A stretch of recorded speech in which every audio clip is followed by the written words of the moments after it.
Welcome to Government Secrets, ladies and gentlemen.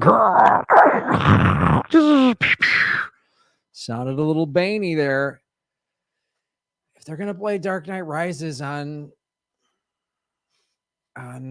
TV, I have to watch it. Hello, what's up, everybody in the chat? Cat B, good to see everybody. What is going on? Welcome to everybody watching on the CIA tube. And let's get the Batman curl or Superman. Let's get that dialed in. Nice, thick, pointy. As I get older, it's gonna just go all the way back, and I'll just have like one little thin strand. But the sides will be thick. So please support this show so that I can buy hair plugs, folks. That's what this show is all about. Thank you for watching on the Facebook and the Rockfin. Go to rockfin.com and support what we're doing. Let us share this out on your social media. That always helps. Even if you have a small following, it always helps. Hit the like button on whatever platform you are watching. If you're new to the show, please hit the subscribe button. YouTube. I used to have over 78,000 subscribers, and now I've at 77,200 some because they're unsubscribing people. Yeah, that's what YouTube has been doing. It's been great. It's great. It's just great. All right. Share this out on your social media. Our moderator, Kate, is here. And let us bring on. What else was I gonna say? Yeah. Hit the like button, the subscribe button, share it out. And if you're listening to the show, like down the road, you're not watching it live, make sure you hit the like button, subscribe, and all that stuff. So now let us bring on, ladies and gentlemen, the host of Redacted Tonight and 15 other podcasts, Lee Camp. I think I'm down to 13. I can't hear you, dude. Really? Shit. Hello. Testing. Check.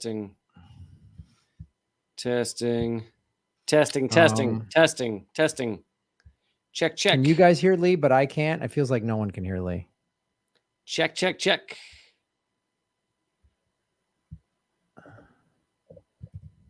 You can hear Lee. Testing. Kate, can you hear Lee? Audience can hear fine. All right, so it's on my end. Fantastic. Way to go, Lee. You screwed up my computer. That's Fuck really off, messed up Graham. that you would do that. Everyone can hear me fine. Hold on. Now I can roast you behind your back in front of your face. Well, Lee's just insulting me, and I don't know what he's saying. This is really he absolutely guessed what I was doing. He knew what was going on. This happened yesterday. I think we need to discuss how he calls it a Superman curl, and it's clearly a vampiric triangle hair coming down his brow. Oh, here we go. Of course, that's always clearly vampiric. Okay. Really vampiric. That's right where I came in. Lee's saying, literally, I go, oh, they can hear me. This is awesome. I can roast Graham straight to his face behind his back in front of him. And then you go, oh, great. Lee's just insulting me. I just assumed because I saw when you realized what was happening, I saw you start to smile, and I was like, there's no way he's just sitting there going, Graham is a fantastic human being. We're so happy he's here. There's no way any comedian out there would miss an opportunity to just talk smack. It's true. To have the whole audience know what I'm saying and not you. And not me. There's no comedian on the face of the earth that could just let that just pass by without taking a piece of it. Ladies and gentlemen, welcome to Government Secrets episode 59 with Lee Camp and Gabriel. Just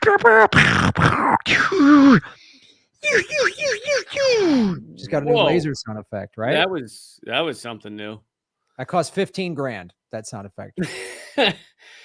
I want to know if people missed us. We skipped a week, which I'm sure was tough times for people.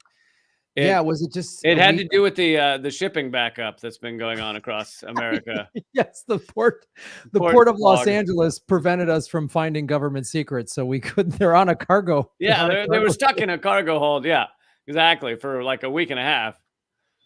There's literally a whole ship of government secrets that's still off the port of Los Angeles that's just sitting there. And now that the oil leak has ruined surf breaks that I've been to, we can't get anything. So Yeah, that's right. So we've had to, but I know a guy, and we slipped him a Hyundai, and hopefully he says he can get us government secrets. We haven't verified whether what he's got is like pure uncut or what. But pure uncut government secrets. We slipped Yeah. him a Hyundai, so we give him a Korean car, basically a cheaper Corolla, I guess, and that's all we could afford from his show. I was trying to be like a cool mafia guy. Is that not what they say? I don't know. I don't think they say Hyundai, Lee. I've met some. I grew up with some mob guys. I'd never heard them say, "Hey, just give him a Hyundai." Just slide him a Kia, and then everything will be good. Give him a Kia Sportage. I can tell you, a Nissan Leaf's not going to secure any deals. No. Tell you that Oh much. my God, no.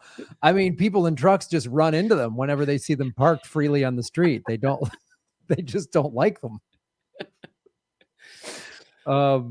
Which is one of the things, folks, if you would have come to the live show in Los Angeles, before the show, we had a slideshow, and one of them was pictures of my Leaf completely smashed up. The actual Wait, photos. I didn't see it. Shit. You didn't? No, I wasn't in the audience. Well, I sent you. Didn't I send it to you before the show? No. I don't think so. I saw a couple because I was just like standing there before the show started. But man, I missed the Leaf.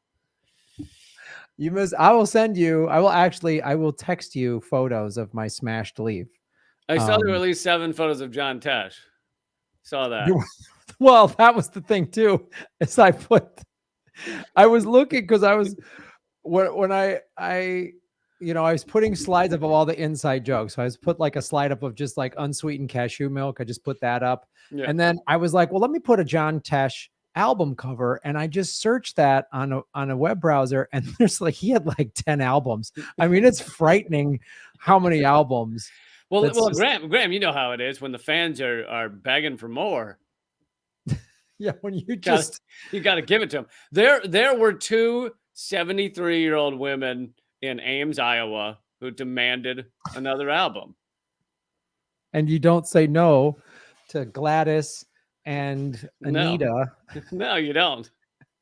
In Ames, Iowa. I mean, literally, he had a Christmas album. He had just like, Pure Tesh or Tesh-tastic or whatever the albums were called. Like Untethered Tesh or something. Untethered Tesh. So I put it like Tesh Unleashed. Take the harness off. It's Pure Tesh. And so like that was the slideshow. Was like, first I had a Nessie for mayor slide. Then I had, wow, the police are coming quickly. The show might be short, ladies and gentlemen. And then I just kept sprinkling in John Tesh albums throughout the whole slideshow. I'm sure people thought you were just a huge fan. The guy in the booth was just like, I guess this is like a John Tesh podcast or something. I don't know. And if you're new to the show, we actually walked 7 people before the show started. They were like, fuck, that was a lot of Tesh. Oh, it's too Tesh for me. I'm out. If you're new to the show, go back and listen to past episodes where you can find out about Leafgate, which is probably a 6 or 7 episode arc of my Nissan Leaf getting smashed. This is how we sell the show. We're like, there's a 6 or 7 episode arc where we talk about a fender bender I got in. So if because if you haven't heard that, then you don't know what's going on here. You really are lost. You need to know. You're talking just about dealing with the insurance companies at the top of every episode, just because I was frustrated. And then, yeah, there was one time the CIA put a neutron bomb up an old man's anus, but that's really a side story. It's more of just a B plot, really, to what was going on with my Nissan Leaf and the insurance companies. It was a bonus track to the Leaf discussion. Yeah. Like an Easter egg, really, if you think about it. Yeah. So, and you can find out where where Cashew Milk and John Tesh, where that origin story comes from. You can find all of that stuff. And why Lee Camp thinks the Loch Ness Monster is the mayor of Atlantis. I think he was running for mayor. I don't know if he won yet. Right. Well, I'm backing his campaign. We all are. I mean, yeah. He's for Medicare for all and taxing Bigfoot. So it was really kind of an odd campaign. Yeah, I was going to say, I think the person closest to even having a shot against him was Mothra, but it's like 14 points back. Mothra, so actual one of Godzilla's enemies is running. See, I don't think that's fair. Nessie is a real thing. We think. We don't know. Mothra, I mean, right. Are you saying there's a confirmed Mothra sighting? I mean, maybe that's what we're getting into today. We haven't covered that one yet. Mothra probably is a real government secret, and they're like, let's test the waters and put it in a Godzilla movie and see if the people buy it. And if they're not that freaked out by it, then we'll let it slide. I don't know why CIA is now some like guy from the 20s. 23 Skidoo, CIA. Yeah, I mean, that's still how they talk, I imagine. But, and that's also, I like the idea that they would test something to see whether it'll fly and then do it. I think they just do things and then go, oh, that didn't fly at all. Yeah, that didn't fly. Wow, that kind of blew back on. I got a little blowback on that one. Yeah. Turns out they don't like that when you assassinate their guy. Ooh, that's gonna be a mess. That's gonna be problematic. All right, just checking from Kate to make sure we can hear everybody. Well, dude, we've got two pretty powerful Gov Seeks today. Yes, indeed. Let's start with yours. Yeah, yours is definitely going to be more depressing. So we'll get into mine first. Yeah, I mean, maybe. Yeah. You'll see. I think it's good times.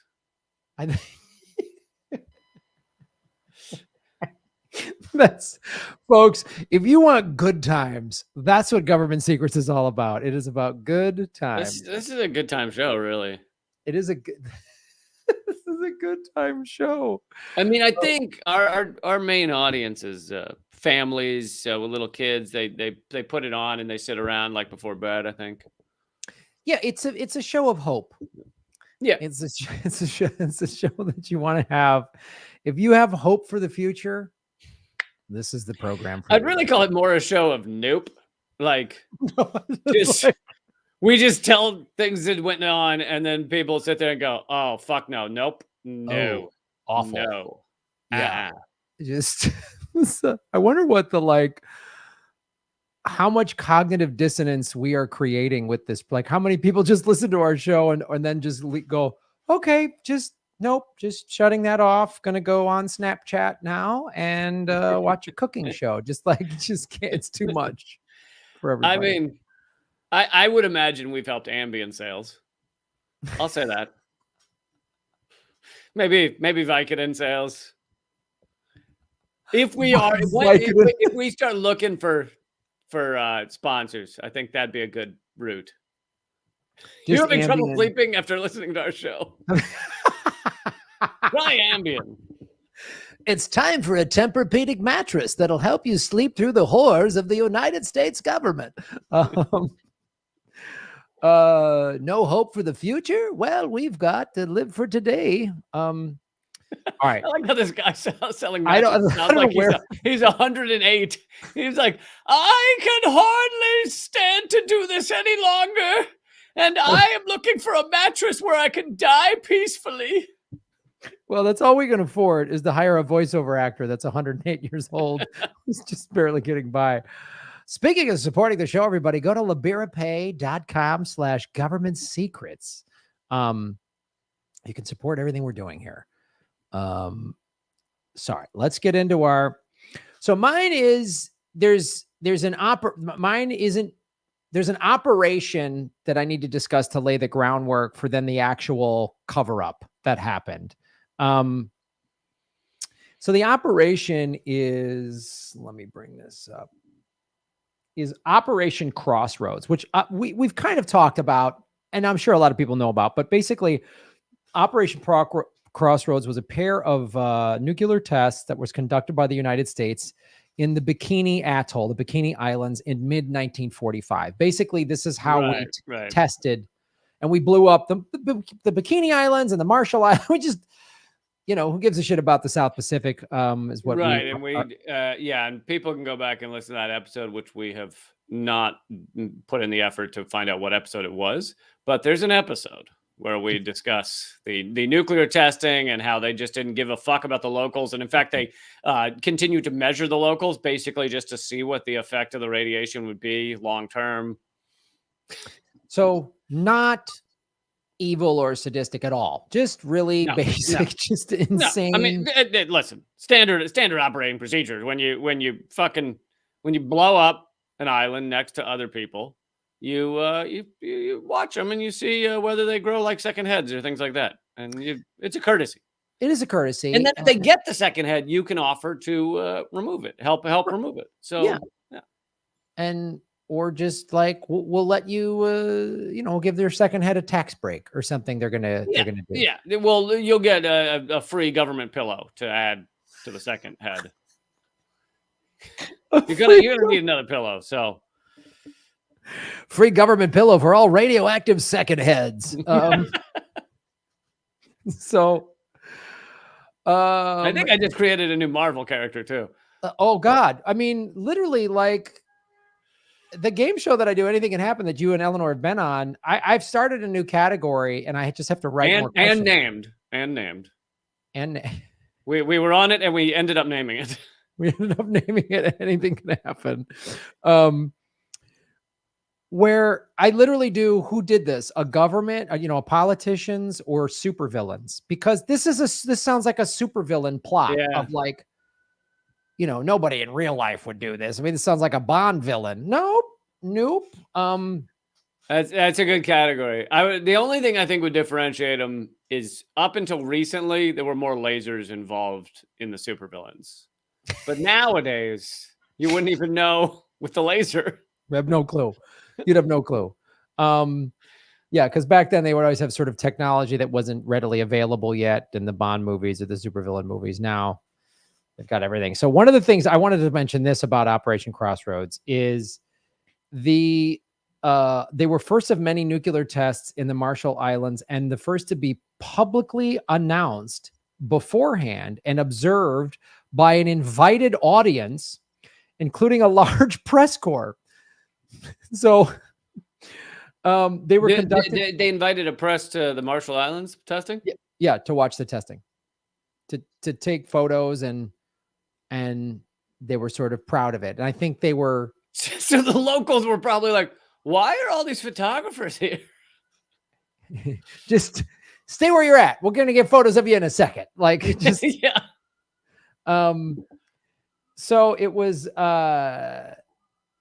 And they were conducted by Joint Army Task Force 1, headed by Vice Admiral William H.P. Brandy, rather than by the Manhattan Project, which had developed nuclear weapons during World War II. A fleet of 96 target ships were assembled in the Bikini Lagoon and hit with 2 detonations of this is their term, Fat Man plutonium implosion type nuclear weapons.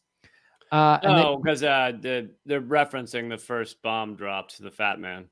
Yeah, so these were the type that were dropped in Nagasaki and Hiroshima, with a yield of 23 kilotons of TYT. The first test was. Did you say TNT or TYT? With basically 23 Chank piles of bullshit that he spews. It was 23. This shows in Graham's subconscious, this is the amount of damage done by TYT.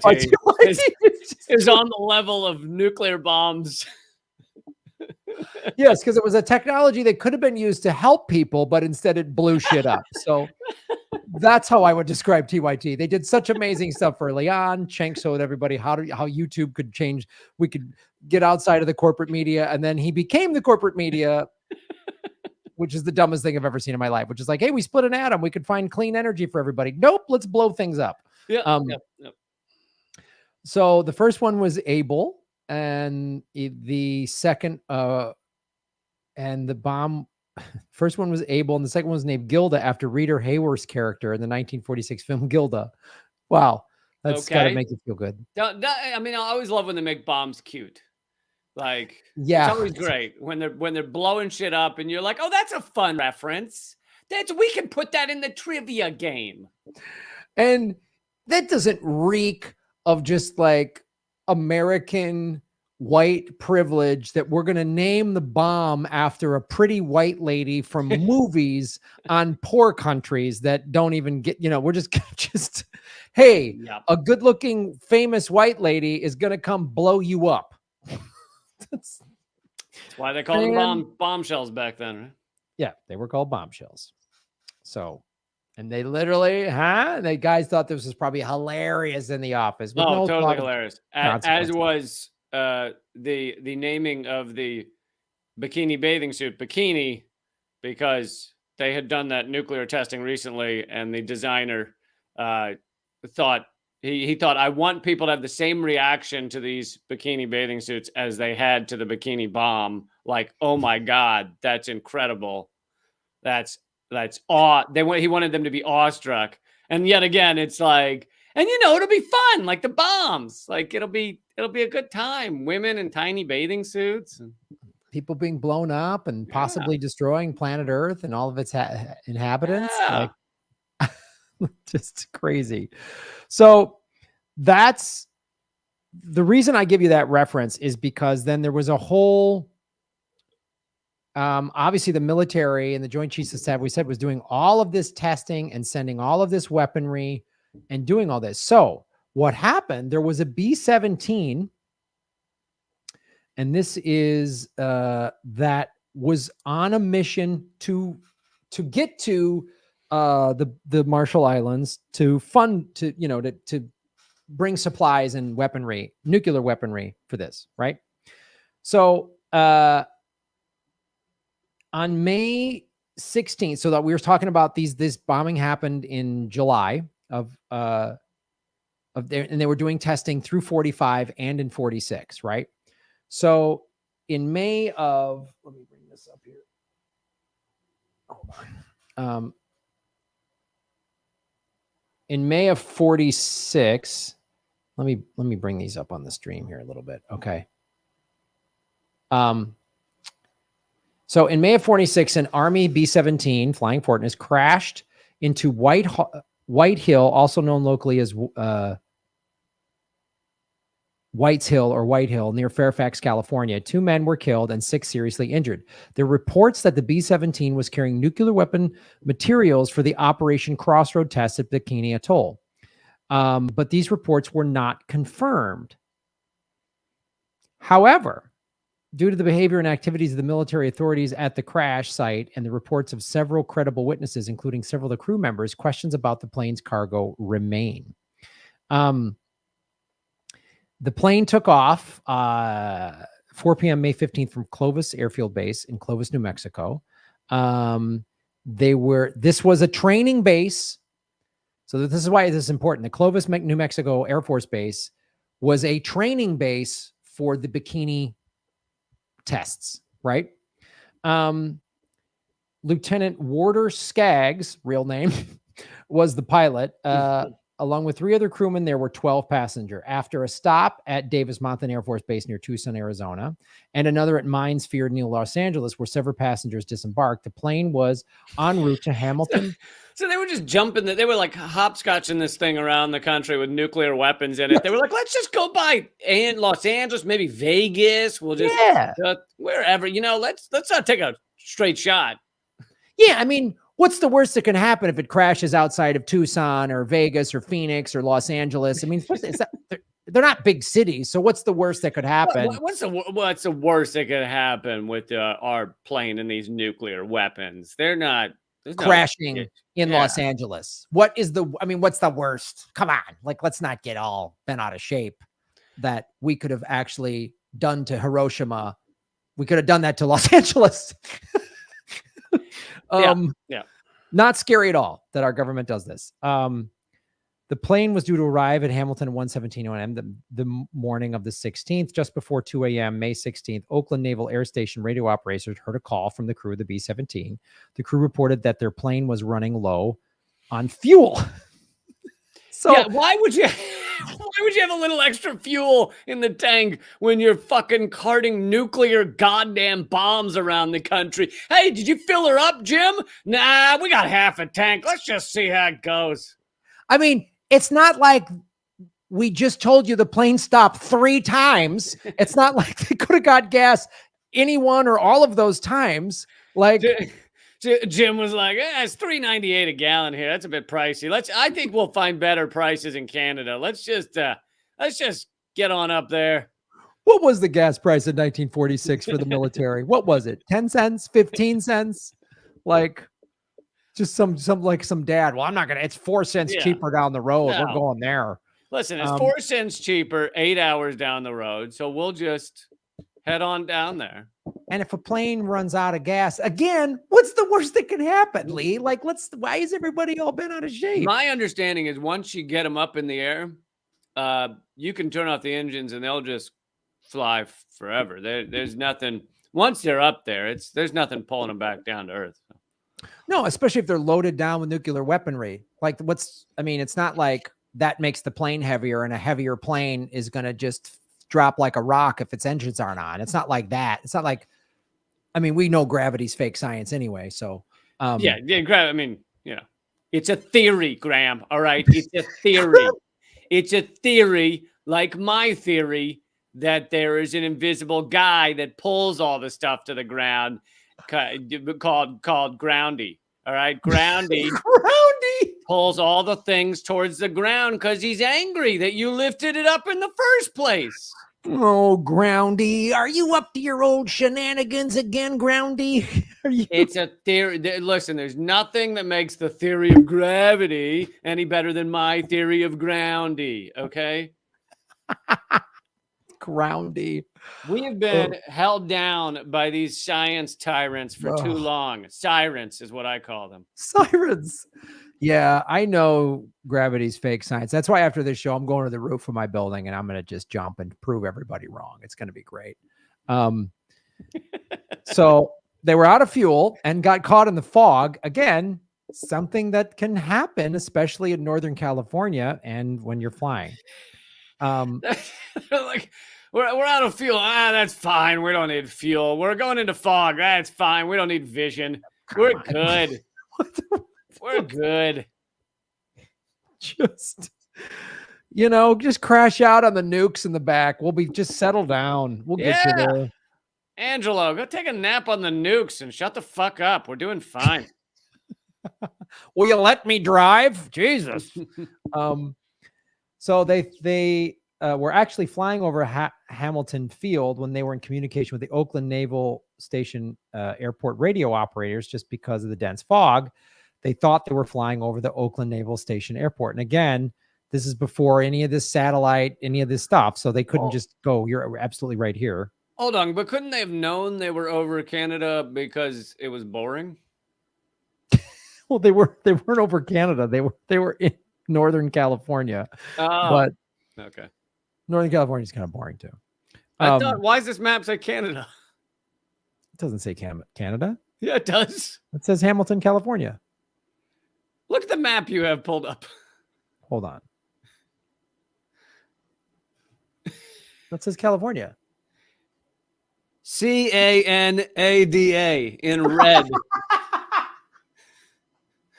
I didn't make this map. Am I crazy? What?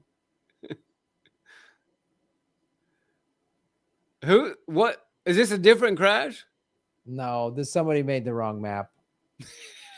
Yeah, Hamilton Air Force Base is in Marin County, California. So this map. Wow. The person who made it is a nutbag. My fault for not checking the map. I just assumed they would. Okay, so wait, this second map though looks correct because that's near Berkeley. Yeah. A completely different crash site. So, is it possible we've done this twice?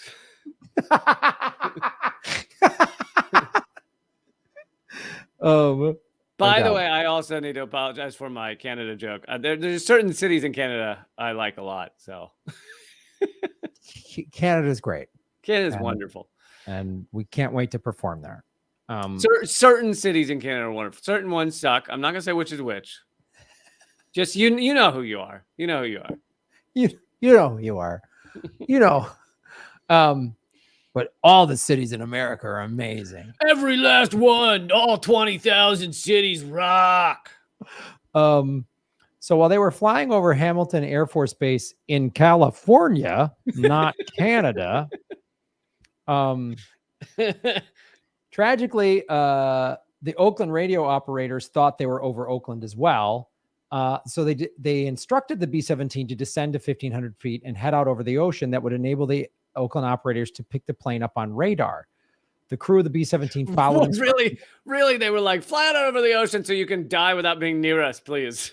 Yeah, just nose it into the ocean, guys. Yeah. Could you do that for us? Because that would be a little bit better than hitting a city or a mountain or whatever. They descended to 1,500 feet, but instead they smashed into the side of White Hills, just west of Fairfax. The plane slid 75 yards down the slope and came to a rest. The location was 9 air miles southwest of Hamilton Field and about 18 miles by road. The pilot and co-pilot were the only ones able to extricate themselves from the wreckage, though several others were still alive. Seriously injured, they made their way down the hill to a nearby convalescent home where they were able to use a telephone to contact authorities. Could you? Oh God! Could you imagine your fucking nuclear-laden aircraft like crash lands and you wander bloody into a convalescence home, get on the landline and go, "Hey, boss, something's come up. We're in the hills outside San Rafael. You know, we just thought we'd stop for a moment with our nukes and just, check out the sights." Hey, kind of a good news, bad news situation. Which do you want first? The good news or the bad news? I'm good. I'm fine. Good news is one of my knees is working like totally good. Good. And I don't know if it's bad news. Seems like a strong term, but the plane full of nukes smashed into a mountain. So the plane full of nukes is it's seen better days. Let's just say that it's seen. I think you might want to switch it out, as they say. It might need a new coat of paint. Yeah. Also, Albert, you remember him? Yeah, he's no longer. He's It's not. I mean, he was kind of alive when we left the plane, but it wasn't. He was.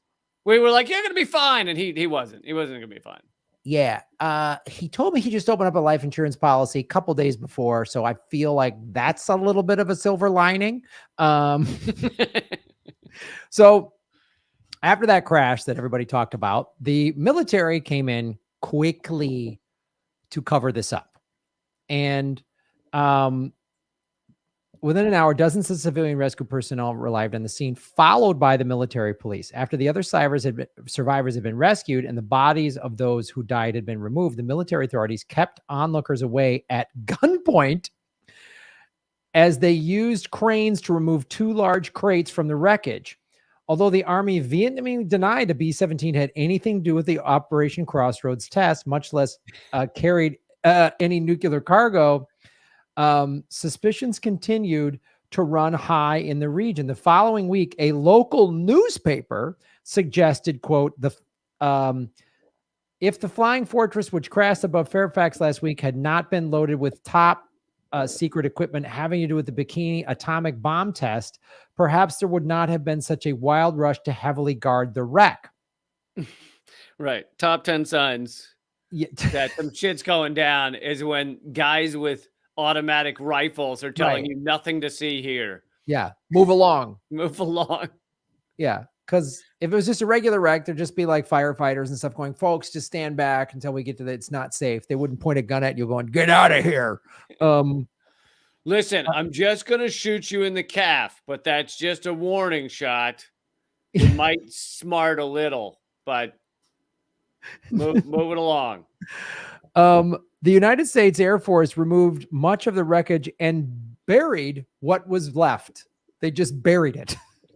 Nice. Just below the crash site. At this time, it was common for the military to just bury aircraft wreckage, as seen at other crash sites in Marin. So they were just crashing all the time up there. That's great. It was common. Get the shovels. Ah, They just have them shovels ready to go. all right, Larry, grab the shovels and get one of the other guys. Another one went down, and it just buried it. Another one. I need to get paid by the crash. This is bullshit.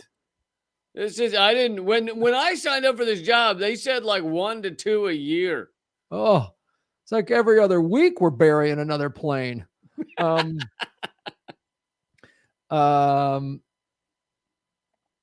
know, when they said how many planes can you bury in an hour in my job interview, I should have raised some red flags, but so they an engine was recovered from the creek below the crash site after a flood in 1982, and it's on display at Camp Tamarindo.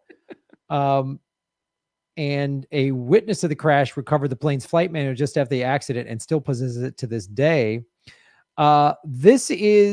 This gentleman, in 1991, a researcher named Gary Peak contacted Lloyd Patterson, a witness to the rescue and recovery operation. Mr. Patterson had been an assistant schoolmaster at the Boy Scout Camp Tamarindo, on whose property the plane had crashed. Mr. Patterson recalled the following. From my house, I could see the top of White's Hill. At the top of the hill, I could see fire engines, but there was no fire. I decided to make the trip up to the hill. The top of the hill was about 2 miles away from my house.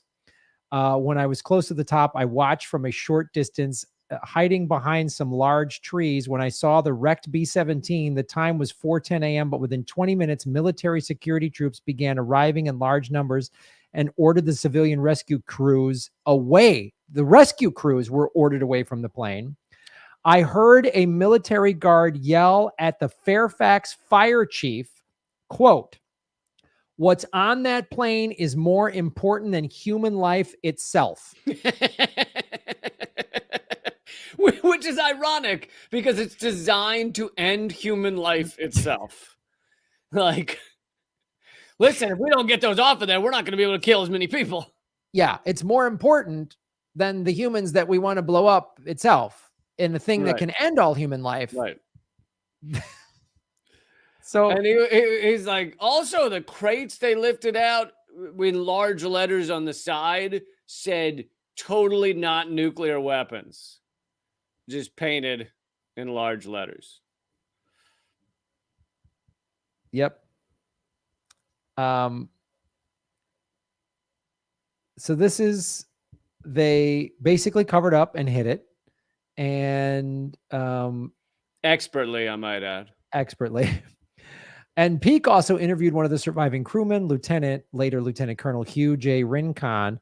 According to Mr. Rincon, B-17 flight was indeed connected to Operation Crossroads as the two crates and carrying top secret equipment en route to Bikini Atoll.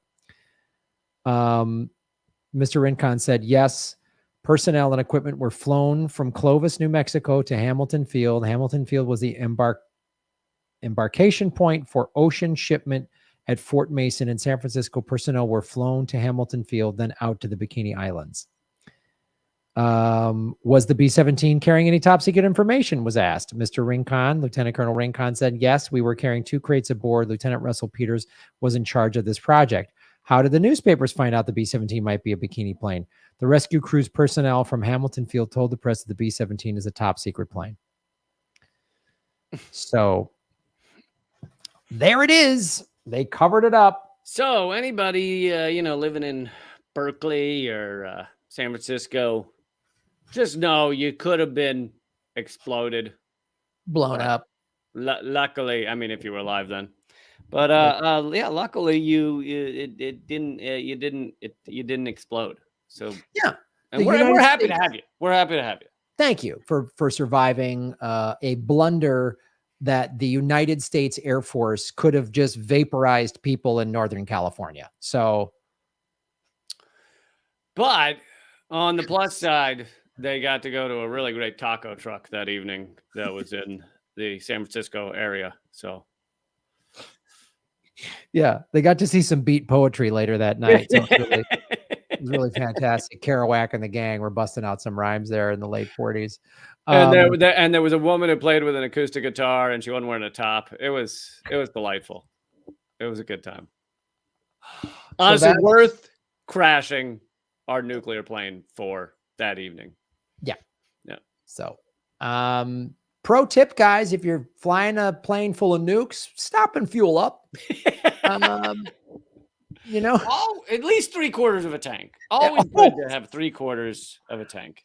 When you get below a half a tank, it might be time. That's play it safe and stop, because there might not be an ARCO or a gas and sip or something like that when you're flying nukes around over major cities.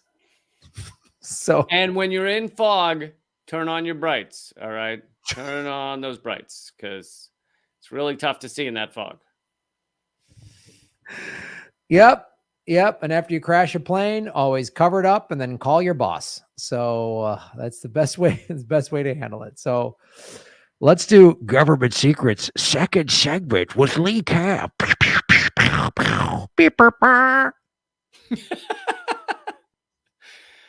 All right. This one, this is 2 weeks in a row. I'm kind of giving people the background of certain corporations that have been pivotal in the destruction of our world in various ways, the owning of our inverted totalitarian country, those type of things. I thought you were going to say involved in growing America's freedoms around the world. That's what I thought you were going to say. You're saying all this crazy. I thought that was what I said. I don't hear the difference. So maybe I've just been here too long in the United States. Yeah, that's probably accurate. Okay, so this week on Get to Know a Corporation Destroying Your World, let's talk about DynCorp. Yes, let me put that on the screen. DynCorp International. We serve today for a better tomorrow. We destroy today for possibly no tomorrow. We're psychos and proud of it. Now, so I'm about to read the description of DynCorp. This is in this part is from Wikipedia. It's in the past tense because as of 2021, as of 2020, DynCorp was bought by Amentum. And as of 2021, they discontinued use of the name DynCorp. It's quite possible they realized it sounded very similar to DynCorp, because this is a corp that facilitates dying.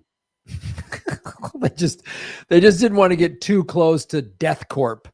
It's very close to Death Corp. However, the fact that this description really should not be in past tense, because just because they took it over, just because Amentum took it over, which I don't even know, some fucking group of assholes comes together and comes up with these names. And it used to be that you wanted a name that sounded cool, and nowadays it's you want a name that is completely unmemorable, like Amentum. Like, honestly, it's tough to get through that whole word without falling asleep halfway. And they want that because they want it to not be memorable for people. It's tougher for activists to fight against something that doesn't sound like anything. And so, nowadays Blackwater doesn't exist, quote unquote, because it's Academy. So nowadays that's what they do. But anyway, DynCorp still exists. It's just now a part of Amentum. So all of this really should be present tense. Anyway, DynCorp was an American private military contractor, is an American private military contractor. It started as an aviation company. The company also provided flight operations support, training and mentoring, international development, intelligence training and support, contingency operations, security and operations, and maintenance of land vehicles. So basically, that's the euphemistic way of saying all of the shit the military does that's fucking destroying the world, destroying other countries. Same with CIA. They work with DynCorp.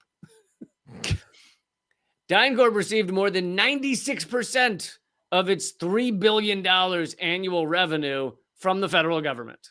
So our tax dollars are paying for this fucking death corporation. And I always like reminding people, anytime in your daily life, wherever you live, whatever city, town, rural area, whatever, and you see something, a park that could use some money, a broken down school, a road that's not going, that's broke, like something needs to be fixed or repaired, infrastructural,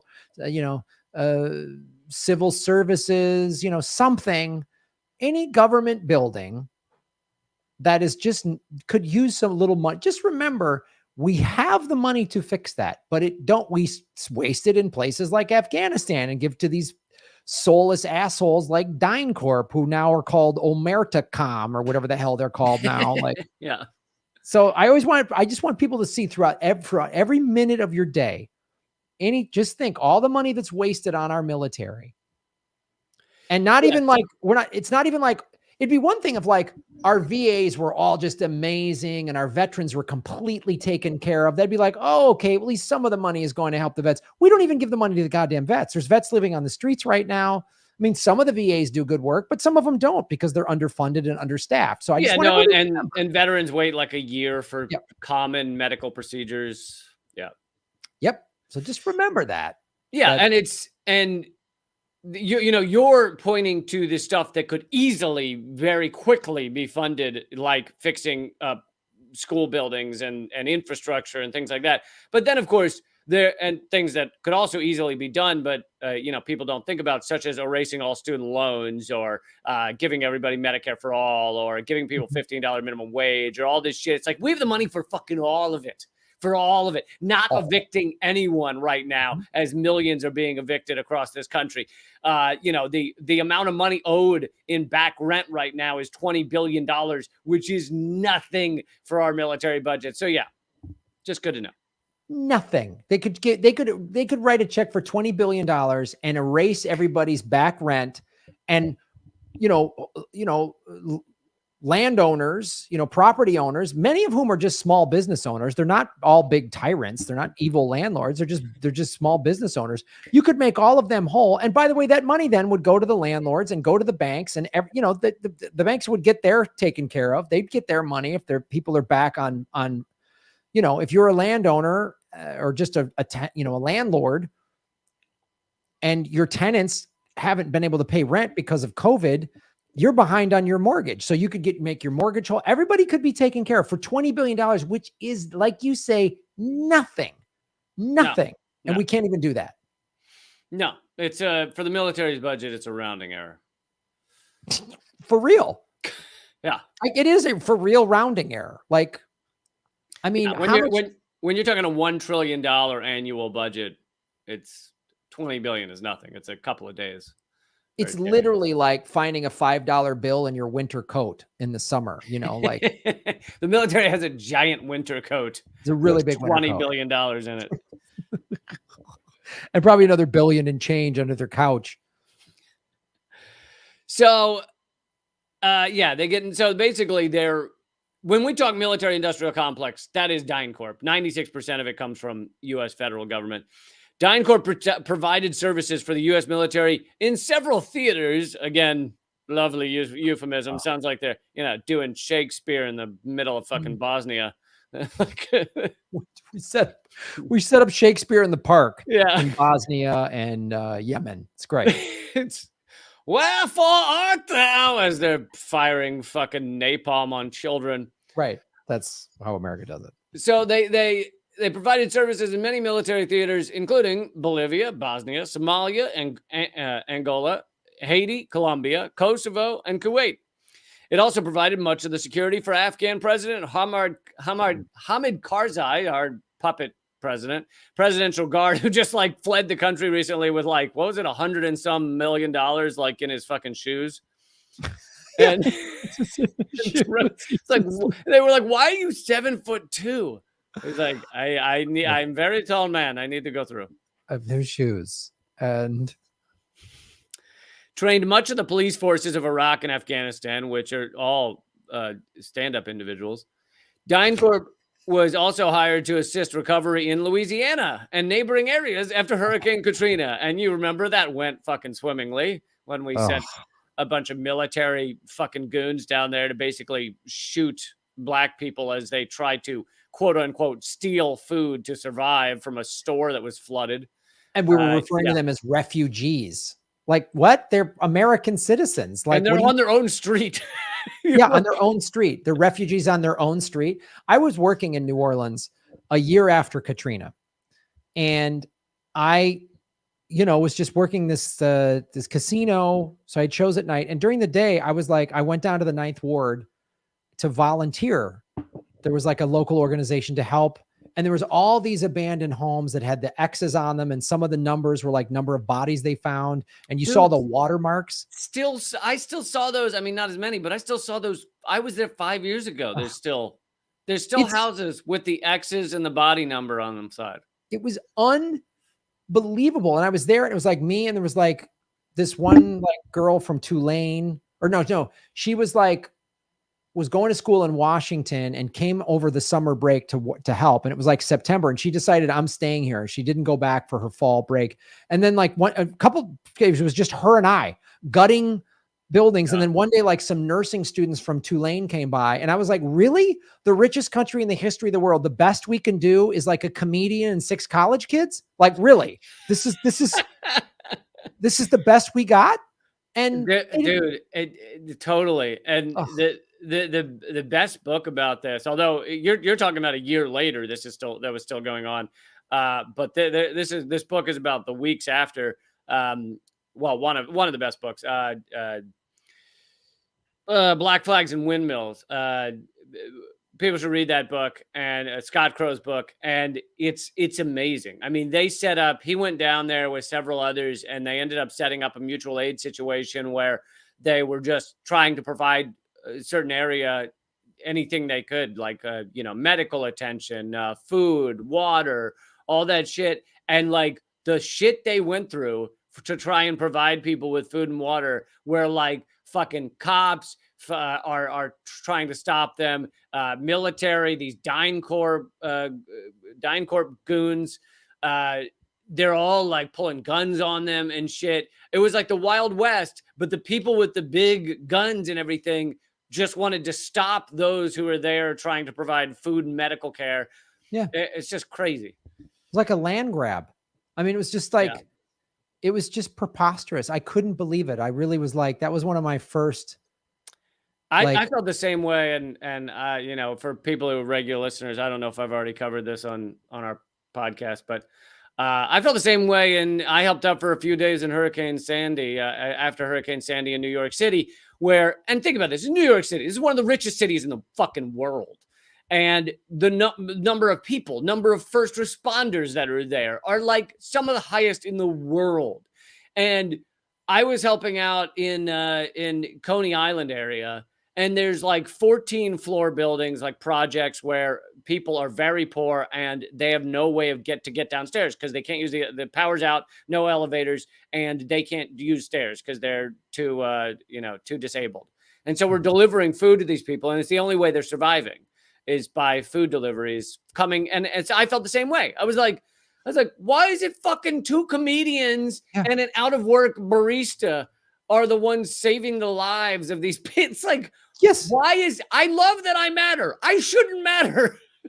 Oh, yeah. I mean, it was like, we all felt good. No slam on me or the college kids, but like, what?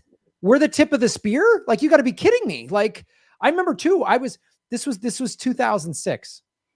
And we were driving through these areas in New Orleans. And I literally 3 or 4 months prior, so April of 2006, I was in Afghanistan for my second comedy tour. And on my second one, we drove through Kabul in 2006, which I'm sure looks 10 times better now because, man, we fixed it. We really took care of it. Everything's great in Afghanistan. And you drove through on a comedy bus, right? Where you do comedy in the bus while it's going through. Sure. Yeah. Yeah. It wasn't a military convoy.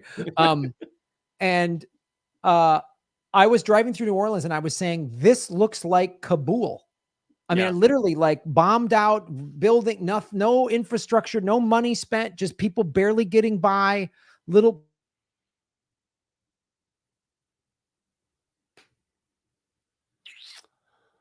It in the lower ninth ward. That was just like a grassroots thing. We lost you for a second there. I think it wasn't just me. You froze, but it was basically just your description of New Orleans. But yeah, so it's just my description of New Orleans phrase. And and again, the organization I volunteered for was just some like one guy just decided to start this thing. And there was this little like shed with like hammers and nails and you could donate. And that was, I mean, that was it. A year later, it was just like one or two locals who like started this thing. And I was like in town for 5 days and I went down there, like, think like.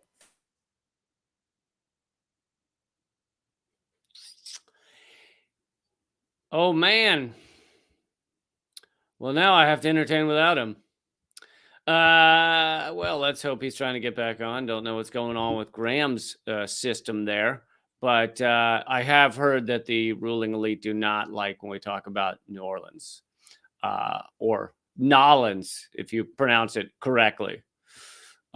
So they don't like that at all. That is definitely on the list. Well, I could keep going about DynCorp, but I don't want to leave Graham out. So you guys entertain me. Tell me a story. Someone tell a story. Come on, Graham. All right. Well, I actually will keep going with some of the, or is it better for me to wait? Because then in the podcast version, she can chop this shit out and no one will ever know except for the several hundred watching right now. Oh, by the way, guys, if you want to see a live stream comedy show tomorrow night, it's here in DC, but it's sold out. But you can watch it on live stream. It is Stand Up for Assange, and it's me and Randy Credico and Naomi Caravani and Jaffer Khan and Max Blumenthal. I don't know if Max is doing comedy or speaking. There's some speakers too. So Max Blumenthal from the Gray Zone, you know him. He created the Gray Zone, right? And then and John Kiriakou, you know him. He's the only person to ever reveal to ever be imprisoned for the CIA's torture program because he revealed the CIA's torture program. So they locked him up for 2 years for revealing to us that the CIA was torturing people against the Geneva Conventions. They put the fucking whistleblower in prison. Anyway, he's out now. And John Kiriakou will be there speaking, I assume, not doing comedy. But going to be a great and informative evening, Stand Up for Assange. And there's a link where you can live stream it or watch the live stream. And I've tweeted it out. Randy Credico's tweeted it out. So whenever you get a chance, if you're free tomorrow night, I hope you'll watch the show. Join us. Should be a fun and interesting evening of comedy and speeches.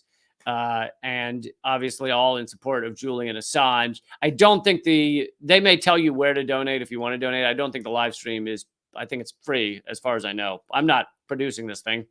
I'm just one of their dumb performers on the show. So, yeah, I think it's a free live stream, and you know they'll probably tell you where to donate to Assange's legal defense fund. But I never thought I'd be saying that 10 years after he went into the Ecuadorian embassy. We're coming up on 10 years, but yeah, still battling. Biden won't stop. Biden won't fucking end the appeal, which he should. All right, Graham. Let's see if Graham texted me and said, like, you know what? I'm out. I don't even want to be involved in this anymore. No. Oh, wait. He's calling. Hey, folks. He's on the line. Graham says hi. Hello. Graham? Hey, buddy. Everyone says hi.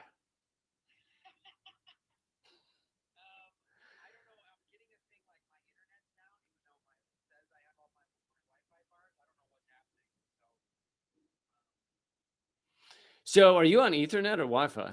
You on Wi-Fi? I'm actually on Ethernet. And it's still cutting it off. So, do you have a? Well, I guess a Wi-Fi wouldn't matter if the Ethernet's not working. Then the Wi-Fi wouldn't be working. But did you try the other one just in case?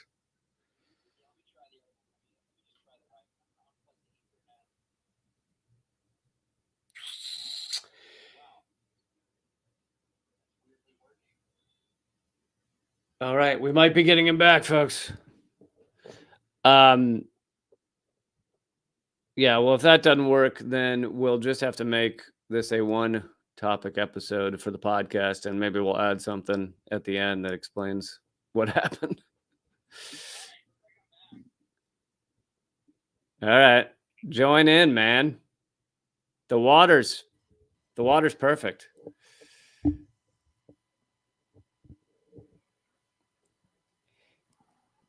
Can't hear you yet.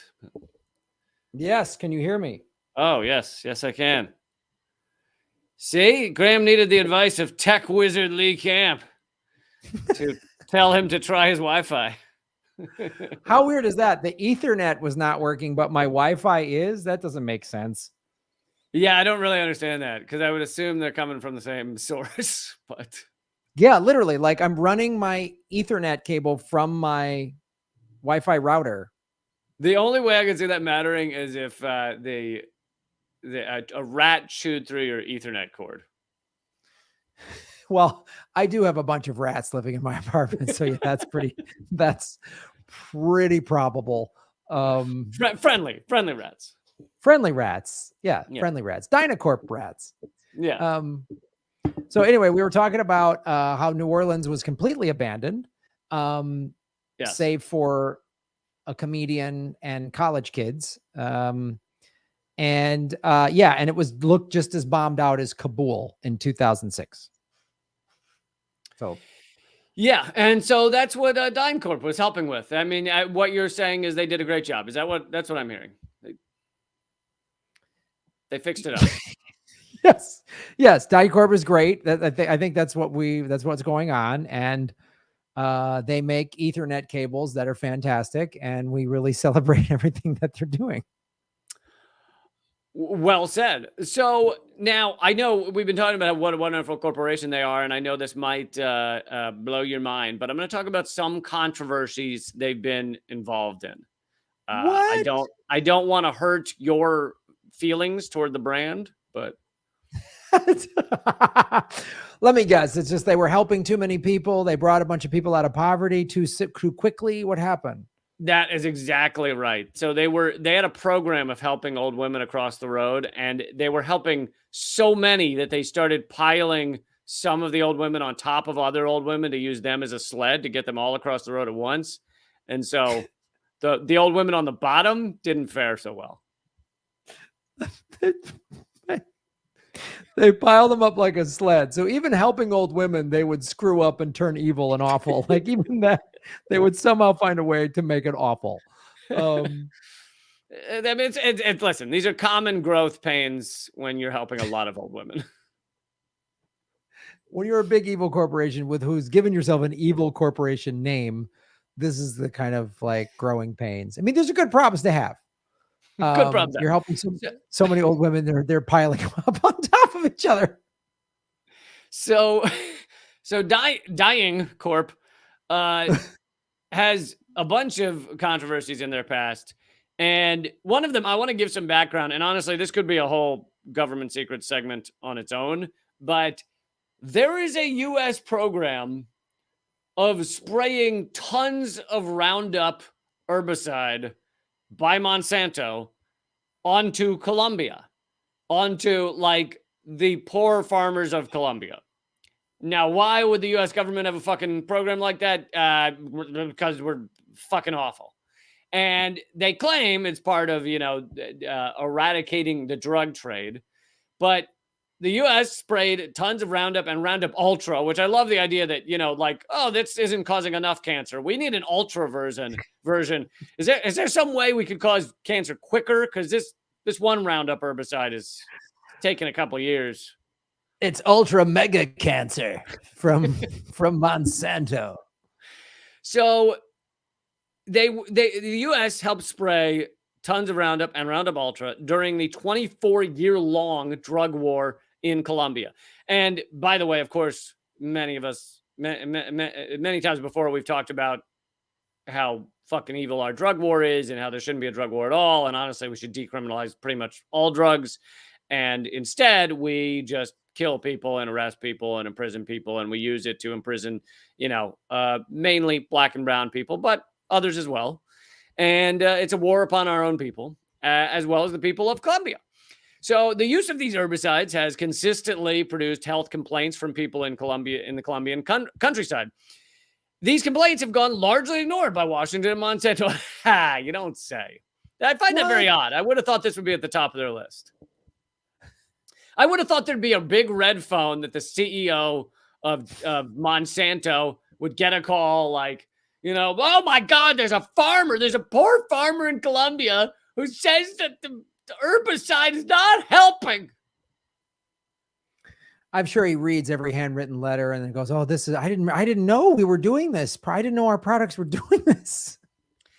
Yes, it's shocking, but so Jose Francisco Tenorio spoke out as one of the leaders of these farmers in Colombia, and he's the only leader who is not afraid to use his real name. And what you have to realize is that anyone who speaks out against these things or for environmental reasons, says corporations are crushing their farms or destroying the Amazon or things like that, they're often murdered in Colombia. Colombia is the top country that kills environmental activists, and yet they're our ally. We love them. We're good buddies with them. But Venezuela, they need to be stopped. But Colombia is on the up and up. So this is a quote from Jose Francisco Tenorio. The 12 indigenous peoples have been suffering under this plague as if it were a government decree to exterminate our culture and our very survival. Our only sustenance, manioc, banana, palms, sugarcane, and corn have been fumigated by Roundup. Our sources of water, creeks, rivers, lakes have been poisoned, killing our fish. Today, hunger is our daily bread. In the name of the Amazonian indigenous people, I ask that the fumigations be immediately suspended. So they actually stopped for a bit after 2015, under the Obama administration, and they're being restarted under Biden because Biden loves them. God. So between 1994 and 2015, a U.S.-backed program supported a fleet of aircraft and teams of contract pilots and maintenance personnel that sprayed the herbicide glyphosate over 4.42 million acres of Colombian territory, a land area 3.5 times the size of Delaware. Glyphosate, which has been definitively proven to cause cancer. There's a lawsuit for it. So just they've paid. Monsanto's paid hundreds of millions to the victims, and the World Health Organization says it is carcinogenic. And Joe Biden's going to revamp it, get it back up and running. Good for you, Joe. Up and running to spray Colombian farmers with this garbage. So in September 2001, Ecuadorian farmers filed, because Ecuador gets hit by this shit as well. Ecuadorian farmers filed a class action lawsuit against DynCorp. On February 2013, the court granted summary judgment to DynCorp, dismissing the sole remaining human health and medical monitoring claims Ecuadorian plaintiffs had brought in connection with the counter-narcotic aerial herbicide spraying operations in southern Colombia. So that's one thing DynCorp has been more than glad to help with. I'm so glad our tax dollars, Well, I put a little note. I don't know about you. When I pay my tax, I put a little note in the margin and I say, please use for spraying poisons on Colombian farmers. Yeah. Could we find out where the DynCorp CEOs all live and just spray their homes with glyphosate and just see how they like it? Could we just do that? Just I'll have those addresses for the next episode. Yeah. Just have a glyphosate FedEx team. And as they're coughing, be like, I thought you loved this stuff. I thought You I thought you were a big fan. well, you guys love it in Colombia. Why can't you drink it? What's wrong? Yeah. Why can't you just have it? Yeah. So here's another thing DynCorp has been involved in. According to Human Rights Watch, there is substantial evidence that points to the involvement of DynCorp contractors in trafficking of women and girls in Bosnia and Herzegovina, as well as violence against them. In the late 1990s, two employees, Ben Johnston, a former DynCorp aircraft mechanic, and Catherine Balkovac, a UN International Police Force monitor, independently alleged that DynCorp employees in Bosnia engaged in sex with minors. That's people that mine coal, not children. No, I'm kidding. Actually minors, children, and sold them to each other as slaves. So that's what DynCorp is involved in. Johnston and Balkovac were fired for bringing these allegations, and Johnston was later placed in protective custody. Because, you know, I think with any corporation, when there's accusations of trading sex trafficked children as slaves, I mean, step one in the human resources guide is fire the person who said that. Yeah, and fire the person and sweep it under the rug. Like this, these guys are evil, man. What do we? I really identify with the League of Shadows in the Batman movies. I really, I honestly, if I were to come into contact with a lot of money, I would hire people to just go wipe these clowns out. I mean, I really wouldn't have a problem with Graham, it at all. I think you should tell your listeners what the level is that Bitcoin has to get to for you to send assassins around the world. Yep. Set a line. Listen, guys, if the LeBaron Patty gets to a certain level, you will see hitmen hired. When Ethereum is at 500,000 and Bitcoin's at 2 million a coin, that's when the Graham Elwood political vigilante assassin tier will take into effect. Assassin tier. Yeah. If you signed up for the assassin tier, then you'll get a free t-shirt saying I killed an executive. Yeah. I killed evil people. I killed sex trafficking monsters. And then there'll be like a me thumbs up like that. In June 2000, an investigation was launched in the DynCorp hangar at Comanche Base Camp, one of two U.S. bases in Bosnia and Herzegovina, and all DynCorp personnel were detained for questioning. CID spent several weeks investigating, and the results appear to support Johnston's allegations that they were selling children as sex slaves. DynCorp had fired 5 employees for similar illegal activities prior to the charges. Jesus Christ.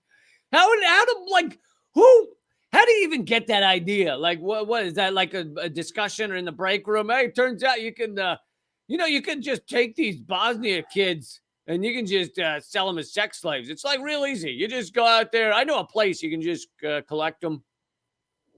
This is, and what's sad and horrifying is this is a consistent pattern, not just with DynCorp, but whenever there's like a war-torn country or, a hurricane hits Haiti or whatever, this shit just happens. I mean, the Clinton Foundation, I mean, this is what they do. There's a bunch of kids that nobody cares about, or nobody has any power to track. So they're just going to scoop them up. I mean, this is like, Epstein victims have said this. I mean, it's this, they do this all the time. Oh, hey, there's no rules here. We can just scoop people up. I mean, it's the finder's call. It's all similar. In the case of Epstein, it starts as, do you want to make $1,000 a month or something like that? And to them, that's more money than they'll see in 2 years or something. Mm-hmm. And so, and so they say yes, and then they're on a plane, and then what the fuck? They have no rights, no one to fight for them. They're just owned. I mean, I remember when the first time I went to Afghanistan in 2004, talking to like a lifer guy in the army who was in Bosnia. And he said it was so awful there. There was like Bosnian parents going, please take our daughter and get her out of here. This is horrifying. So then these awful, soulless, bags of shit go, hey, opportunity. So like they're just, I'm sure they did that. We can just scoop these kids up. Or like you say, like, oh, we'll take care of your kids. We'll make them safe and we can do whatever we want, to the kid that, young girls or whatever, whoever they were, I'm sure they did boys too. They're fucking psycho, evil fucks. God. Like, you'll love this last line. Many of the employees accused of sex trafficking were forced to resign. As of 2014, no one had been prosecuted. So wow, that's God. Where have I heard that before? It's not like, has the Vatican done that or the Catholic Church done that? Whoa, Graham. We do not talk about the church on this program. Okay. No. The single largest landowner on the planet who has prosecuted 0 priests and just relocated them, some of them. Yes. And said, Graham, keep playing the bad apples. The Lord shalt have his sex slaves. All right. I believe that's Leviticus 25:17. Go fuck yourself. I think it's in the Catholic Bible too, that said, and then cometh the attorney to smear survivors and say repressed memories don't exist. That's the story of Job. Yeah. That's the story of Job. That is the story of Job. The lawyers told him his story was lies. So yeah, no one had been prosecuted. As of 2002, Balkovac filed a lawsuit in Great Britain against DynCorp for unfair dismissal. She co-authored a book about it, and then it became a Hollywood film called The Whistleblower. So you may not get anyone prosecuted, but at least you get a Hollywood film. Wow. Here's Iraq incidents. According to the New York Times, the Special Inspector General for Iraq Reconstruction found that DynCorp seemed to act almost independently of its reporting officers at the Department of State, billing the United States for millions of dollars of work that were not authorized and beginning other jobs without a go-ahead. Basically, they're just billing the U.S. government for everything and making shit up and just keep, just keep collecting money. And this is how you end up with these audits of the Pentagon that they just say, oh, they failed them. They have no idea where the money's going, what's happening. It's companies like DynCorp, which again is not gone. They're acting like it's gone. No, it is just part of Amentum. So it still exists. And they just say, oh, fucking Pentagon pay us, $100 million for this shit. And Pentagon just signs off, okay, because what do they fucking care? No one looks at where this money's going. The report states that the findings of DynCorp's misconduct on a $188 million job to buy weapons and build quarters for the Iraqi police were serious enough to warrant a fraud inquiry. Oh, I'm sure they imprisoned a lot of people over that. A U.S. government audit report of 2007 revealed that $1.3 billion was spent on a contract with DynCorp for training Iraqi police. The auditor stated that the program was mismanaged to such an extent that they were unable to determine how the money was spent. Can we do that? Can we just send the Pentagon an invoice that it's going to cost us $200 million to do government secrets and it's important research for the United States' freedom? Yeah, seriously. And like when these things are unveiled or whatever, all they do is they go tisk, and they keep giving contracts to DynCorp. Like there's such a revolving door and a fucking corruption. I mean, this is the full-on mafia with their construction company. There's no difference except they own the fucking nation and the military. Like, so it next says 2007 federal auditors cited DynCorp for wasting millions on projects, including building an unapproved Olympic-sized swimming pool. DynCorp agreed to pay $7 million to the U.S. government to settle the claims. $7 million in contracts worth billions.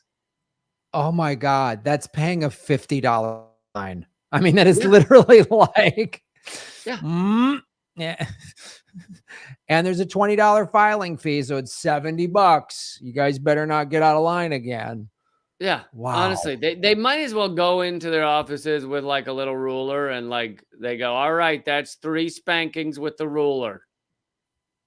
Like, Yeah. And I need you to write, we won't bilk the government for billions of dollars. I need you to write that 50 times on the chalkboard, and then you're going to promise never to do it again. That's and promise never to do it. And then when the next contract, bids come up, we're going to give you a lot of deals anyway. you're going to, oh my God, it's going to be just a gravy train after you do the punishment. You're going to be loving it. Listen, because that'll show us you're serious.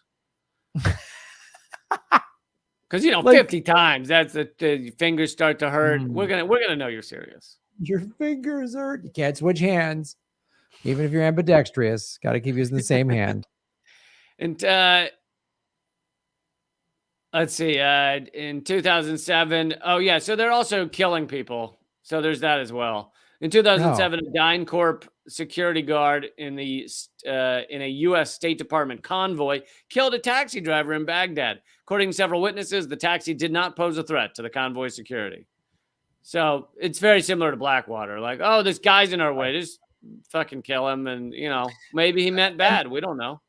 We don't know. And the private contractors aren't even held to the same rules of engagement as the military is. So there's really they're not held accountable on there's not even a military tribunal to try them. They're just they can literally do whatever they want. They're given a blank check and they can do whatever they want. Look what they've done. They've poisoned land in Colombia. They've just raped and sold children in Bosnia. They've just killed people. They've ruined, they profited from Americans' misery after Katrina. They're just, and the worst we've seen is punishment for these. And these are the known crimes. I mean, could you imagine how many crimes are not written about by the New York Times and have some accurate sourcing? So these are the known crimes, and the punishment has been a couple of guys were fired and a couple of $1 million to settle the claims. Like it's fucking nothing.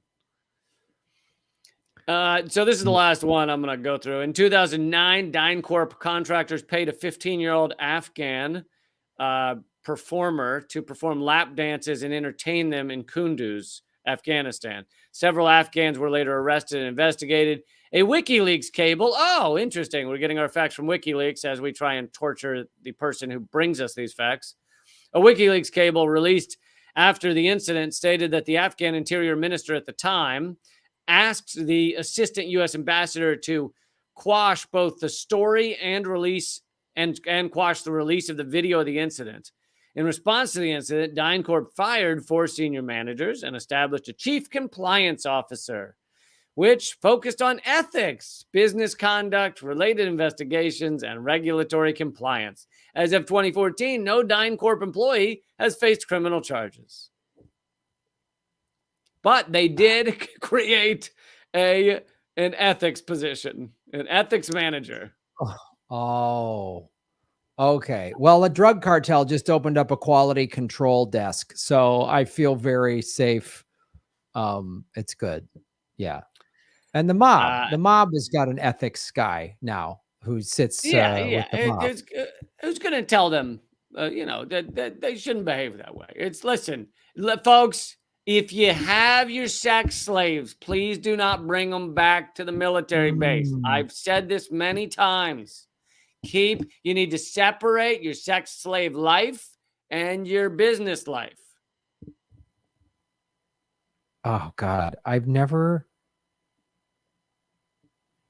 if a hostile alien force attacks the planet, I'm going to try to get on their side and say, here's who you really need to go after. I'm going to just go, look. You're the guy running out to the ship. Yeah, I want to help. Look, I'll show you who to get. I'll tell you everywhere you need to go. Just, I help you guys out. I'm going to give you a list. You take this list. You take care of these folks first. I'm give you a list. And then I know who you need to talk to. Yeah. And by talk to, I mean kill. Yeah. You take care of this list, and then I'll give you whatever minerals you guys are looking for, whatever you're coming to the planet for. I'll show you the way. You want melon balls? Because those are delicious. I can hook you up with some excellent melon balls. And you guys, I'll teach you guys how to surf. You guys want to learn how to surf? For some reason, eating a piece of melon in a perfect sphere is far more enjoyable than any other kind of melon. Right. It's I don't know. That's like the flavor gets packed into this perfect ball. I don't know what makes it so. Are you just balling out the right part, the sweetest part of the melon? I don't know what it is, but it's amazing. It's truly amazing. If you want to show the guy, whoever created the melon baller, male or female, did they get the Nobel Peace Prize? They should have, right? They should have gotten. They should have. I don't know why they haven't branched out to like a cheese baller or like a meat baller. Like, where are chicken balls? And they're just. I don't understand why we got stuck at the melon and we haven't moved on to so many balling options. Exactly. I mean, we could be balling a tangerine. We could be balling a tangerine's come in a ball, Graham. Get your shit together. Yeah, but you got to ball the right part of it. You know what I mean? Like we could ball soy. I suppose there are meatballs. So someone did ball the meat at some point, but for those older members your face is showing that you think we've gotten off track. Whereas I was thinking we finally got on track. This is what I've been waiting to talk about. I don't know how you picked up that visual cue, Lee. It's amazing to me that we're saying balling the way in the 70s they used to say have that meant and have sex. Like, did you ball that person? That's what that means. And we're saying we're balling meat, which just makes me laugh. Oh, is that why everyone's been looking at me weird every time I run into the office and go, I balled a melon this weekend? Dude, I balled the fuck out of a cantaloupe. They looked at me funny, and I didn't understand. Yeah. And then you say, do you want some? And everyone's like, no, we're good, Lee. I don't know. I don't want your weird melon. Whatever creep melon you've got. And it's like in a Ziploc bag. You know what I mean? At least it looks weird. It's just like, dude, guys, I balled the fuck out of this melon. Does anybody want some? No, we're totally good, Lee. We are totally good. Yeah, we're good forever. Like, you don't ever need to ask us anything about this ever again. Ever.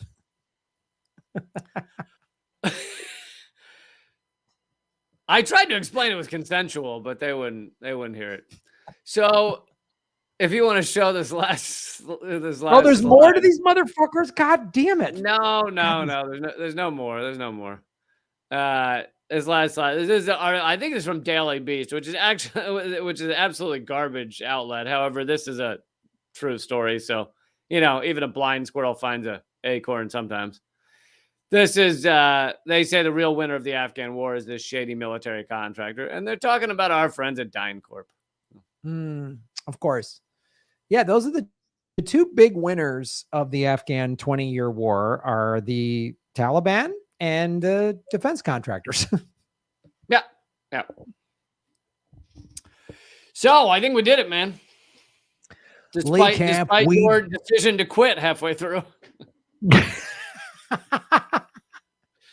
I literally just pulled the plug on my internet because I'm like, I can't do this anymore. I'm out. I can't hear about this horrible DynCorp corporation anymore. Yeah. I'm done. Yeah, that was a full-fledged episode of Government Secrets.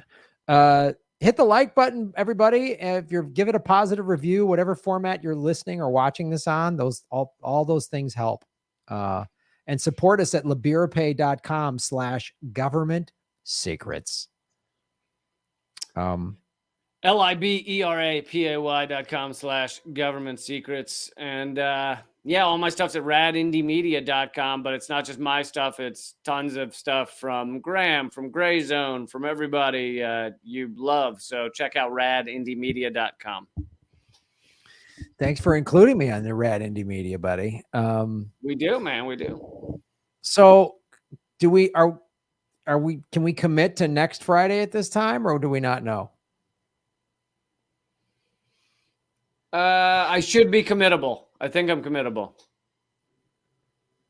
That's the most solid, maybe, not sure that I've ever seen in my life. The long pause, I was like, okay, so no, we can't. I'm gonna say, well, so we have a show in New York, but it's Sunday, so I believe I'm going up Saturday. So I'm gonna say 87.32% Friday. All right. What's the show you're doing?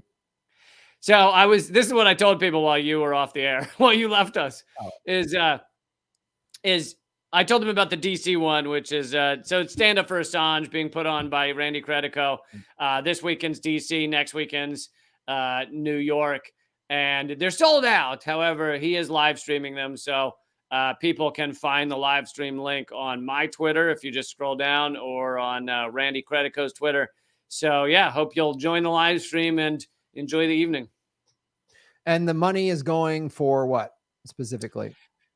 That's up to Randy. So there's the live stream's free, so I don't think there's any money that I know of through the live stream. For the tickets in person, I think if there's proceeds after paying the venue, I think they go to Assange's legal defense. I know I'm not getting paid. I can tell you that much.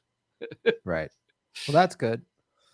Well, cool, man. And where can people check that out? It'll be live streamed on YouTube. To get that link, go to my Twitter at Lee Camp, and it's on my Twitter. Outstanding. Well, folks, yeah, thanks for watching. Just go check out all my stuff at GrahamElwood.com. You can support me in a multitude of ways, and join Rockfin, because you get all of our premium stuff, my stuff, Lee's, Ron, Jimmy, Dor, Abby Martin, Whitney Webb, a bunch of other people are on there. So check that out. All right, man. Look forward to seeing you next week. All right, buddy. Bring that melon baller. Oh, I'm bringing it. Later. All right, I'll see you. Lee Camp, ladies and gentlemen. That was a power-packed episode. Sorry for the tech problems in the middle of it. Let me go over to our good friends at rockfin.com. Weird. Everything just went my Ethernet. I hope there's not, like, on the other side of this door, there's not just like a rat eating it, or like a monster. Monsters.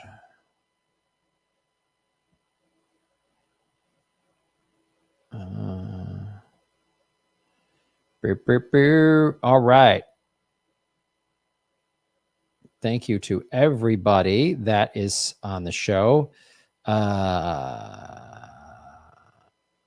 Here we go. Shave your knuckles for justice. Venetia David, some cash for some more interesting nut milk options. Thank you, Venetia. Really appreciate you supporting the show over at rockfin.com/Graham Elwood. Melissa H. Melissa, good to see you.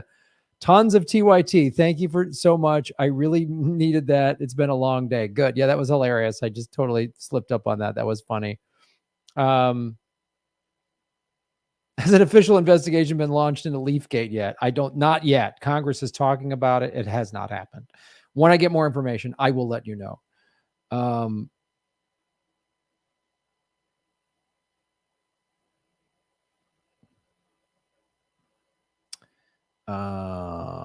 Thank you, everybody. Daniela and Sydney, over on rockfin.com. Danacorp sounds like a tech company from RoboCop, right? They sound like something fake, or like, you know, the Terminator or something, like Dynacorp coming to crush you. Daniela F, sorry I pissed you awfully. Shave your knuckles for justice. Thank you, Daniela. Matt S, will you see the new Bond? I have seen it, loved it. It was fun. It was a blast. Went to a theater that had the reclining seats. You got to show proof of vaccine. Had a great time. Let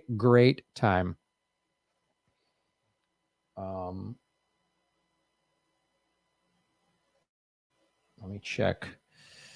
Everything went down, so I had to re-up it here. Folks, you can support our show at patreon.com/Graham Elwood or rockfin.com/Graham Elwood. Of course, I have a PO box. If you go to grahamelwood.com, some people feel more comfortable. They don't want any digital footprint. They send like money orders and shit like that. Whatever you feel comfortable doing, however you can support the show is really cool. 245 likes, very much appreciated. Hit the like button. Ba-boom. All right, let's go over to StreamYard.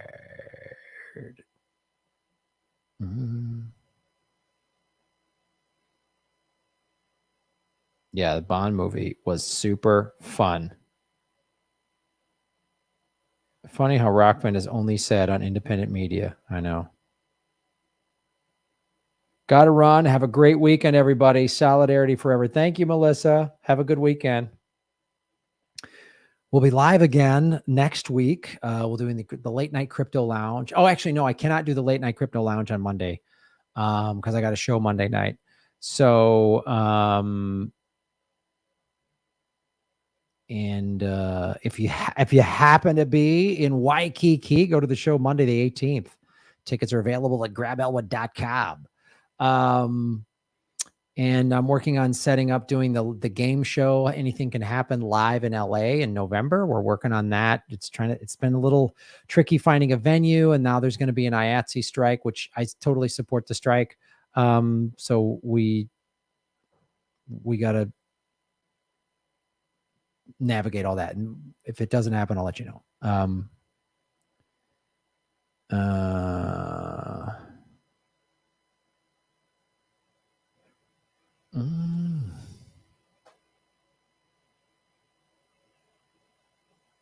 Yeah, Jimmy's been posting on Rockfin for a while, since the beginning of the year, I think.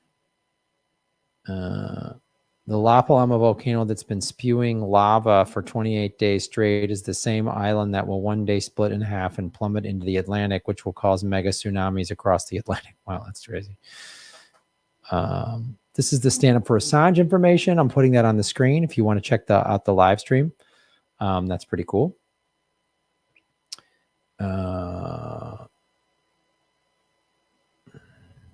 Yeah, Alamo Drafthouse is great. I love what they do. Tony DeMeo, great show, Graham. Thank you so much. Oh, I got to record a new ending. Says it was brought to my attention that the ending of my videos are still talking about tour dates in September. So I got to change. I'm going to do that right now for everybody.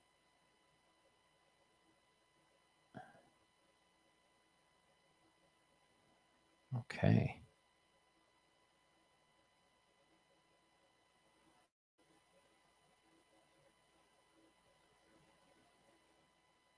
Oh, do I have to reset this every goddamn time? Shit, this is driving. I had to do this yesterday. This is like driving me nuts.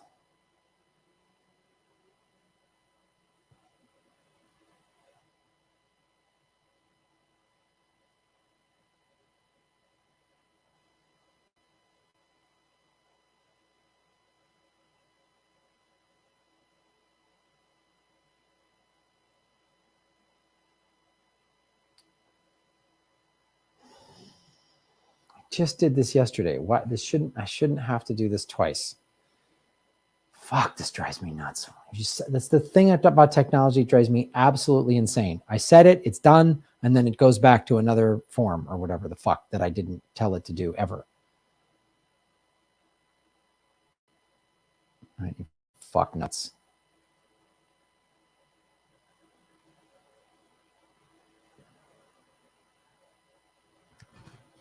Oh my God. Tony DeMeo, the Dine Corp slogan sounds like it's from a cartoon or sitcom. It is a sitcom. Kinky, great talk on Hollywood solidarity historically. Right on. Thank you, Kinky. That is in the chat over at Rockfin. Kate, if you could copy and paste that and put it in the YouTube one as well, that'd be great.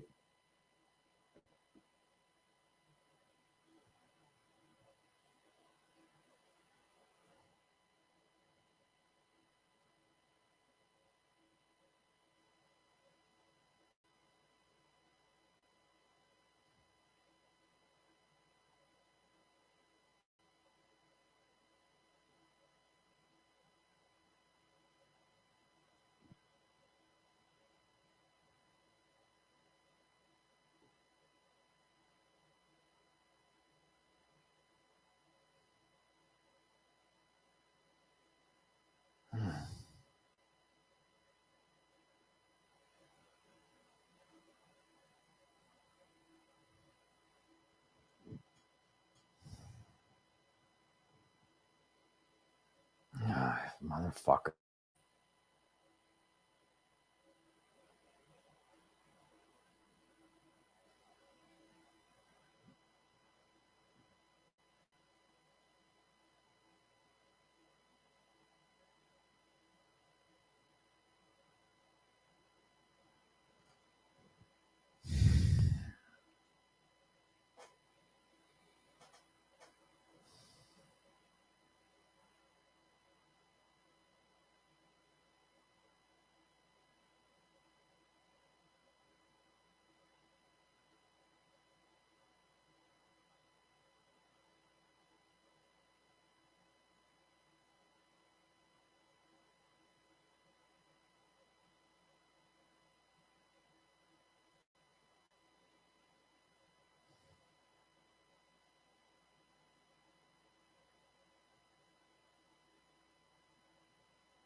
Oh, Christ fire. God damn it.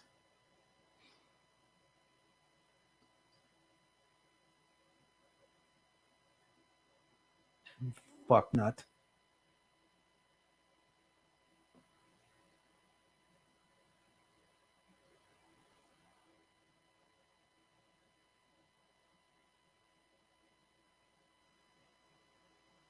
Roku TV. What the fuck?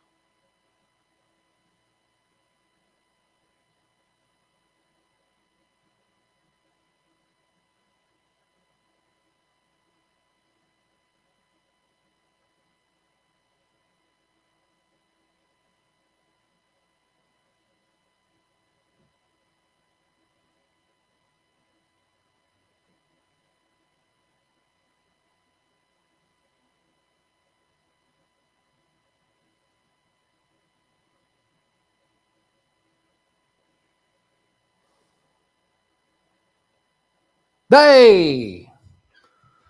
To do that every goddamn time.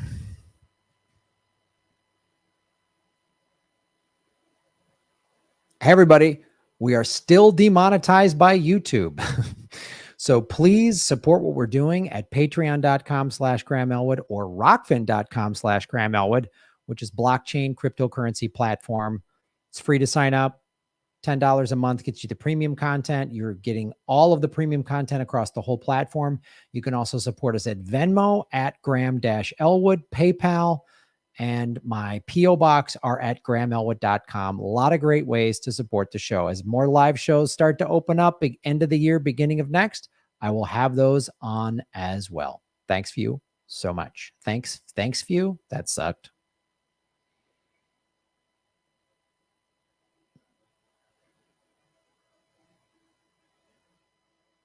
We are still demonetized by YouTube. It is now in the 8th month since February 1st, maybe 9th now. It's the 9th month of being demonetized. So support what we're doing at patreon.com/Graham Elwood or rockfin.com/Graham Elwood, which is a blockchain cryptocurrency platform. You get access to everybody on the platform's premium content. That's only for $10 a month. You get replays of all of the live streams. You get government secrets. You get anything can happen. You get the karaoke. You get access to my 2 movies, Graham Goes to Russia and Afghanistan, about when I did stand-up comedy in Afghanistan. And all of that is at rockfin.com/Graham Elwood. You can support us at Venmo at Graham-Elwood. I have crypto wallets all in the show notes below. And of course, you can go to grahamelwood.com. There's a PayPal button and a P.O. box. A lot of ways to support what we're doing. Thank you so much. Boom.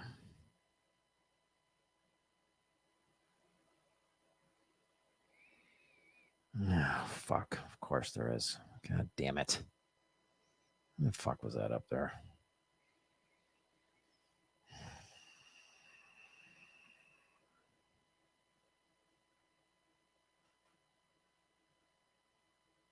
Hey, everybody. Thanks for watching. We are still in our ninth month of demonetization from YouTube. So support what we're doing at patreon.com/Graham Elwood or rockfin.com/Graham Elwood, which is a blockchain cryptocurrency platform. It's free to sign up, and there's a premium level at $10 a month. And for that, you get everybody on the platform's premium content. Myself, Lee Camp, Ron Placone, Jimmy Dore, Whitney Webb, Kim Iverson, Abby Martin, and many, many others. You can also support what we're doing at Venmo at Graham-Elwood and go to GrahamElwood.com. We have a PayPal button and a P.O. box. I also have crypto wallets, which are all in the show notes. Thanks for supporting what we do.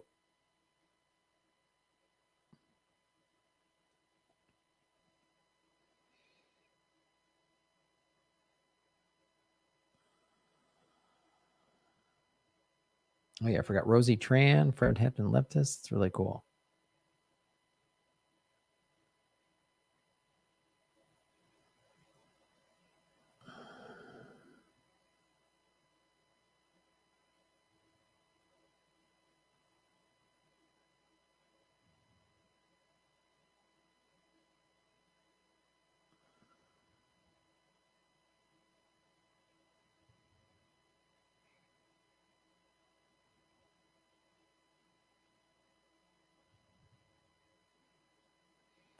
All right, everybody.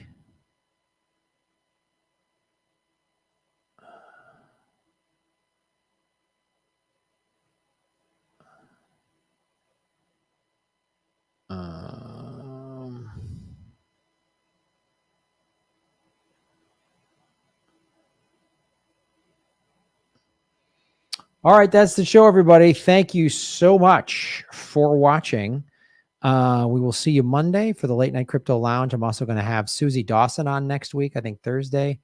And of course, it sounds like we're doing Government Secrets next Friday. So it's another power-packed week of shows. Be doing more segments, lining up some interviews, all for next week. Thank you so much for watching and supporting Government Secrets. Hitting the like button. 259 likes. Way to go. Thank you for liking us on whatever platform you're watching. My MacBook is going on strike. That's funny. Thanks, everybody. Appreciate you supporting the show. Like, share, subscribe, and hey, Bitcoin's over 62,000. Ethereum's at 38,000. I've been talking about this for a while.